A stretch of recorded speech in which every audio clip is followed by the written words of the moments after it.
दोस्तों नमस्कार, आदाब, सत श्री अकाल। मैं हूं राहुल शर्मा और आप सभी का राहुल शर्मा शो में स्वागत है।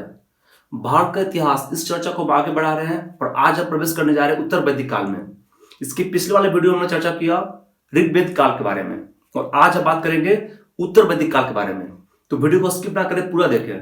तो चलिए शुरू करते हैं। भारतीय इतिहास में ऋग्वेद काल के बाद उत्तर वैदिक काल आता है। ऋग्वेद काल की सभ्यता पंजाब और कुछ अन्य क्षेत्र तक ही सीमित रहा, लेकिन उत्तर वैदिक काल की सभ्यता बिहार तक फैल गया।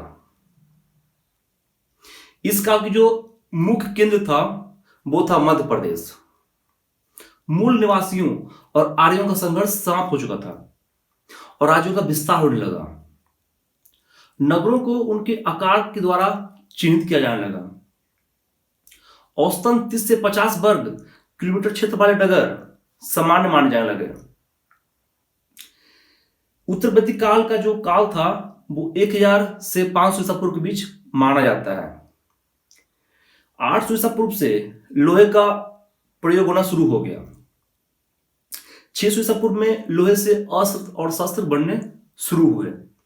गंगा यमुना के जो नजदीक बस्ती थे उनका विस्तार होना शुरू हो गया। इसके साथ ही जो कृषि योग्य भूमि था उसका भी विस्तार होने लगा। धान की खेती के साथ साथ उसकी तकनीक में बदलाव लाया जाने लगा। नई नई तकनीक की खोज की जाने लगी। आर्य लोग 6 ऋतुओं और 27 नक्षत्रों का पंचांग बनाकर खेती करते थे। इस काल में कृषि के साथ साथ उद्योग और व्यापार भी उन्नत किया, उसका भी विकास हुआ। चूंकि जनसंख्या बढ़ रहा था इसलिए जीविका के नए नए साधन खोजे जाने लगे और नए नए व्यवसाय भी उत्पन्न हुआ, जैसे जोहरी, नट, गायक, नाई, वैद्य, ज्योतिष, ये सब अस्तित्व में आ गए। आर्यों का दूसरे देशों के साथ व्यापार संबंध बढ़ने लगा। चूंकि लोग संपन्न होने लगे इसलिए आर्य लोग नगर में बसने लगे। अब बात करते हैं कि उत्तर वैदिक काल का जो सभ्यता था वो किस किस राज्य में फैला। बारी बारी से बात करते हैं। पहले बात करते हैं कुरु राज्य की।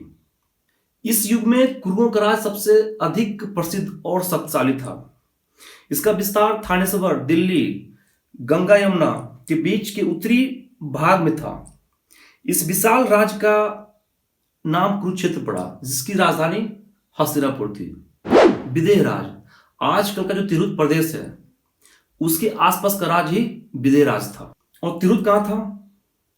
तो गंडक तथा गंगा नदियों से घिरा बिहार का उत्तरी मैदानी क्षेत्र ही तिरहुत का क्षेत्र कहलाता था। इसकी राजधानी मिथिला थी, जिसके राजा जनक थे, हम सब जानते हैं। जैसा कहा जाता है कि राजा जनक का जो दरबार था वो सांस्कृतिक चेतना का केंद्र हुआ करता था। श्वेत केतु, उद्दोलक, आरुणी, सत्यकाम, जवाल, अष्टावक्र, याज्ञवल्क्य जैसे महान विद्वान और दार्शनिक उनके दरबार में रहते थे, दरबार की शोभा बढ़ाते थे। इस काल का एक अन्य प्रसिद्ध राज्य था कोसल। उत्तरी सीमा पर नेपाल की पर्वतमालाओं के मध्य में यह राज्य स्थित था। 6ठी शताब्दी ईसा पूर्व में एक सर्वाधिक महत्वपूर्ण राज्य हुआ करता था। अयोध्या, साकेत और श्रावस्ती इसके प्रसिद्ध नगर थे और प्रसेनजीत यहाँ का प्रसिद्ध राजा था। प्रसेनजीत ने ही इसे राजतंत्र में बदला, इस राज्य को। उसे ही श्रेय दिया जाता है इस राज्य को विकसित करने के लिए। उसने काशी के स्वतंत्र अस्तित्व को भी समाप्त कर दिया, जिसकी वजह से कहा जाता है कि मगध और कौशल के बीच विवाद उत्पन्न हो गया। अंगराज मगध के पूर्व में स्थित था। बिहार के आधुनिक भागलपुर और मुंगेर इसी के क्षेत्र में आते थे। एक समय था जब अंगराज के भीतर ही मगध आता था। अंगराज की राजधानी चंपा हुआ करती थी। बुद्ध के काल में चंपा भारत का जो 6 प्रमुख नगर है उसमें से एक था। एक प्रसिद्ध व्यापारिक केंद्र था। अंग के अन्य बड़े नगर असेपुर और भद्रिका था। मगध प्राचीन गया और पट्टन तक इसका विस्तार था। यह गंगा, सोन, विंध्य पर्वतमाला और चंपा के मध्य स्थित था। पहले इसकी राजधानी गृहब्रज थी, बाद में राजगीर हो गई। 5 तरफ से पहाड़ियों से घिरा हुआ था, जिसके से ये बहुत ही सुरक्षित राज्य था। रामायण काल में मगध जो है वो बासमती नाम से जाना जाता था। सबसे पहली बार मगध का उल्लेख है अर्थवेद में, फिर इसके बाद यजुर्वेद में इसका उल्लेख आता है।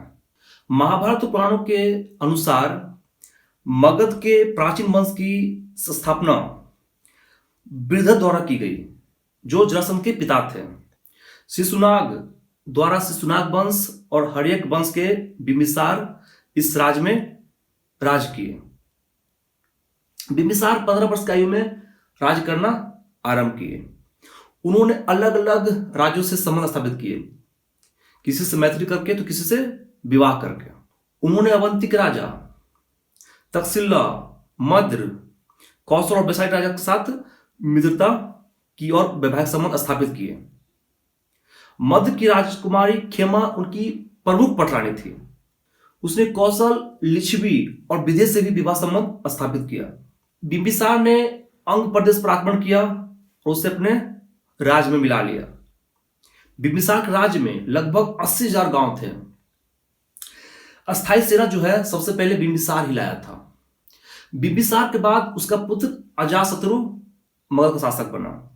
कहा जाता है कि उसने अपने पिता को कारावास में डाल दिया और भूखे मरने छोड़ दिया। अजातशत्रु ने लिच्छवी गणराज्य पर आक्रमण किया और यह युद्ध लगभग 16 वर्षों तक चला। अंत में लिच्छवी का हार हो गया। अजातशत्रु के शासनकाल में 3 महान विभूति हुए, महात्मा बुद्ध, महावीर, मखलीपुत्र गोसाल। अजातशत्रु ने 32 वर्षों तक राज किया। अजातशत्रु के बाद उसका पुत्र उदायन या उदयभद्र राजा बना। जैन धर्म में इसका उल्लेख मिलता है। अजातशत्रु से लेकर नाग दशक तक सभी पितृहंता थे, इसलिए आम जनता ने राज परिवार को निष्कासित किया और एक सामान्य अमात्य शिशुनाग को सिंहासन पर बिठा दिया। महापद्म नामक व्यक्ति ने 4वीं शताब्दी ईसा पूर्व में शिशुनाग वंश को पराजित कर नंद वंश की स्थापना किया। पाली ग्रंथों में उसका नाम उग्रसेन था। महापद्मानंद ने लगभग 28 वर्षों तक राज किया। उसके पुत्रों ने 12 वर्षों तक राज किया। उसमें जो सबसे खास पुत्र था वो था धनानंद, जो कि एक कह सकते हैं उसके पास एक विशाल सेना हुआ करती थी, जिसके वजह से सिकंदर भी ये साहस नहीं कर पाया कि मगध पर वो आक्रमण करे। लेकिन दिक्कत क्या था कि जो धनानंद था वो बहुत ही अत्याचारी और क्रूर राजा था। जनता में वो अलोकप्रिय था, उसको कोई पसंद नहीं करता था। और इसी का लाभ उठा के 322 ईसा पूर्व में चंद्रगुप्त मौर्य ने मगध पर आक्रमण किया और गद्दी पर विराजमान हुआ। अब बात करते हैं कि मगध जो है इतना शक्तिशाली राज्य कैसे बना, आखिर क्या कारण थे। पहला, साहसी शासक। मगध राज्य अनेक शक्तिशाली, साहसी और महत्वाकांक्षी राजाओं के अधीन रहा है।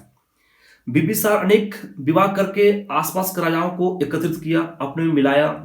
फिर उसके बाद अजातशत्रु ने शक्ति का सहारा लेकर कौशल, वैशाली और अवंती को अपने में मिलाया। फिर महापद्मानंद ने कौशल और कलिंग को हथिया लिया। इस प्रकार ईमानदारी और बेईमानी का सहारा लेकर मगध शासकों ने साम्राज्य का विस्तार किया। दूसरा, भौगोलिक स्थिति। भौगोलिक स्थिति और प्राकृतिक संपदा ने भी मगध को काफी मजबूत बनाया, काफी शक्तिशाली बनाया। मगध के पास भरपूर मात्रा में लोहा था। लोहे की सुलभता की वजह से मगध को औद्योगिक, कृषि और युद्ध में शक्तिशाली बनाया। तीसरा है राजधानी की अनुकूल स्थितियां। मगध राज्य की सबसे प्राचीन राजधानी राजगीर थी, बाद में पाटलिपुत्रा बनी। ये दोनों राजधानी प्राकृतिक रूप से काफी सुरक्षित थी। राजगीर अनेक पहाड़ियों से घिरी हुई थी, इसलिए प्राकृतिक रूप से सुरक्षित थी। और दूसरी तरफ पाटलिपुत्रा गंडक, गंगा और सोन नदी के संगम पर स्थित था, जिसकी वजह से प्राकृतिक रूप से सुरक्षित था और साथ ही साथ उत्तम यातायात के लिए भी सुविधा प्राप्त था, जिसकी वजह से वो दूसरे देशों पर आक्रमण कर सके। ये सुविधा प्राप्त थी। चौथा है सैन्य शक्ति। मगध राज्य की सैन्य शक्ति काफी विशाल थी, दूसरे जनपदों के से ज्यादा सैनिक थी। ईरानी लेखक कहते हैं कि महापद्मानंद की सेना में 2 लाख पैदल, 2,000 रथ और 3,000 हाथी थे। सेना लोहे के उच्च कोटि के शस्त्रों से सुसज्जित था, मतलब अच्छा शस्त्र उनके पास हुआ करता था। पांचवा आखिरी कारण है नगर एवं व्यापार में उन्नति। मगध राज्य में अनेक नगर थे, व्यापार की दृष्टि से भी मगध शासकों का वर्चस्व रहा। चुंगी कर तथा व्यापार से जो कर प्राप्त होता था उससे वो सैन्य शक्ति बढ़ाते थे, मतलब ज्यादा आय ज्यादा सैन्य शक्ति। मगध के अलावा भी अनेक राज्य थे जिसमें से बजी या ब्रिज था। बजी क्षेत्र में 8 वंश सम्मिलित था: विदेह, लिच्छवी, क्षत्रिक, बजी, उग्र, भोग, इक्ष्वाकु और कौरव।